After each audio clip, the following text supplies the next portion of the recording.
On November 11th, a video began circulating online, one that stunned even seasoned military observers. The Russian Aerospace Forces launched a FAB-3000 glide bomb from a Su-34 fighter bomber, targeting Ukrainian air defense positions of the 38th Separate Marine Brigade. What followed was unlike anything the war had seen before, an explosion so massive that it briefly registered as seismic activity. Entire multi-story buildings, once standing proudly, were torn apart, flattened, and consumed by a massive dust cloud. And once again, the Su-34 fullback and the FAB-series glide bombs proved why they have become the most feared combination in this war.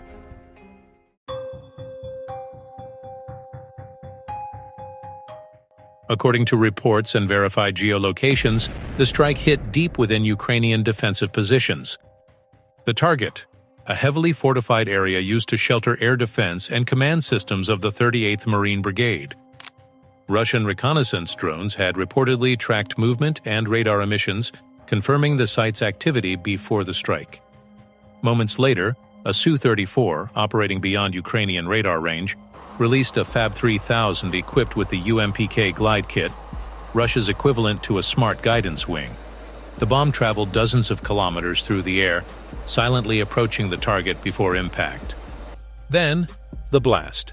An estimated 3 tons of high explosive detonated, producing a fireball more than 100 meters wide and a blast radius exceeding 400 meters.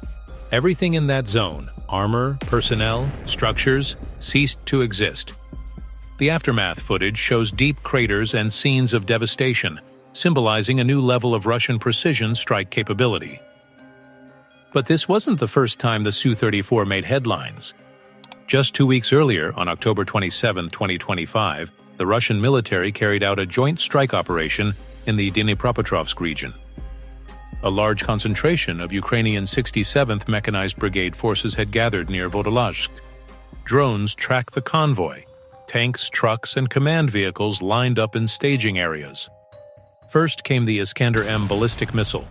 It struck with deadly precision, igniting ammunition trucks in a fiery chain reaction. Seconds later, Su-34 bombers released FAB-1500 and FAB-2500 glide bombs from over 50 kilometers away. The result was total annihilation. The aerial footage, analyzed by multiple sources, shows nothing but blackened craters and twisted remains of armored vehicles. That day demonstrated the synergy between Russia's tactical missiles and its frontline bomber fleet, a level of coordination that Ukraine and NATO observers have found deeply concerning.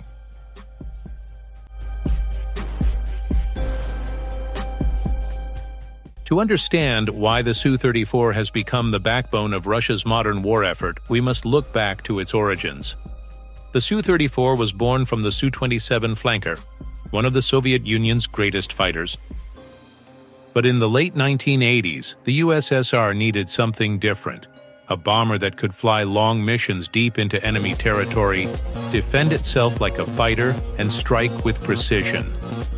The result was a completely new aircraft, the Su-34 fullback. It featured a twin-seat, side-by-side cockpit, allowing pilots and navigators to work like a crew. Titanium armor plating, protecting against 30mm cannon fire, a range of over 1,000 kilometers on internal fuel, extendable with drop tanks, payload capacity of 12 tons, rivaling the American F-15E Strike Eagle. Its distinctive duck-bill nose houses advanced radar systems capable of terrain-following flight and all-weather targeting. It can carry everything from Kh-31 anti-ship missiles to KAB precision bombs and now the FAB-3000, the largest non-nuclear bomb in active Russian service. The FAB-series, Fugosnaya aviaционная bomba, dates back to the Cold War. Originally unguided gravity bombs, these were designed for mass saturation. But the war in Ukraine changed everything. Russia began equipping them with the UMPK glide kit, a modular wing and guidance system turning each bomb into a precision standoff weapon. It's a low-cost revolution. Instead of spending millions on cruise missiles, a FAB-500 or FAB-1500 can now glide up to 70 kilometers and hit a target with an accuracy of within 10 meters. And then came the giant, the FAB-3000. Carrying 1.2 tons of high explosives, it's capable of vaporizing entire compounds. When dropped from altitude, the kinetic energy adds another layer of destruction, making it one of the most powerful non-nuclear weapons in the world today. Analysts compare it to the US GBU-43B MOAB, but with one major difference: the FAB-3000 is battle-tested in an active war zone.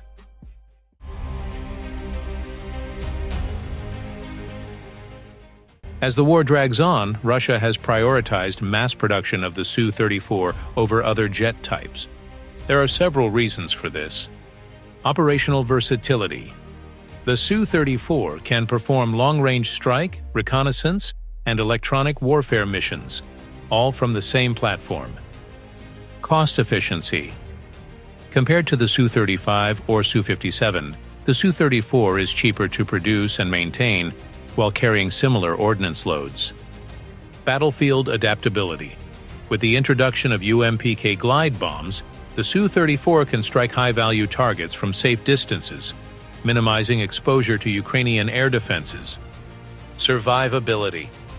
Its armored cockpit, redundant systems, and powerful countermeasures make it highly survivable, even in contested airspace.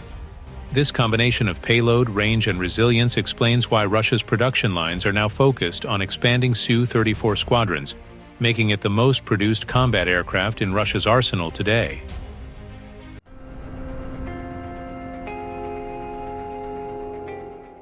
Recently, sharp-eyed observers noticed a Su-34 flying over Russia, painted in desert camouflage.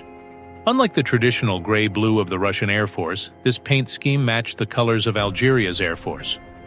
This suggests that Russia has begun testing export variants of the Su-34 for delivery to Algeria, marking the first-ever foreign sale of the fullback.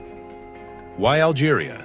Algeria has been one of Russia's most loyal defense partners for decades, already operating Su-30 MKAs, MiG-29s, and S-300 air defense systems.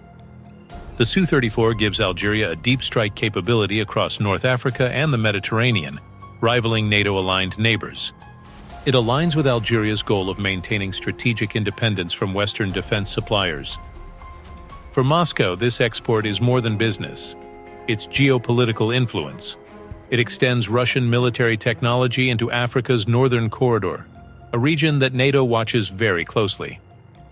Until now, that's all for today, and thanks for watching.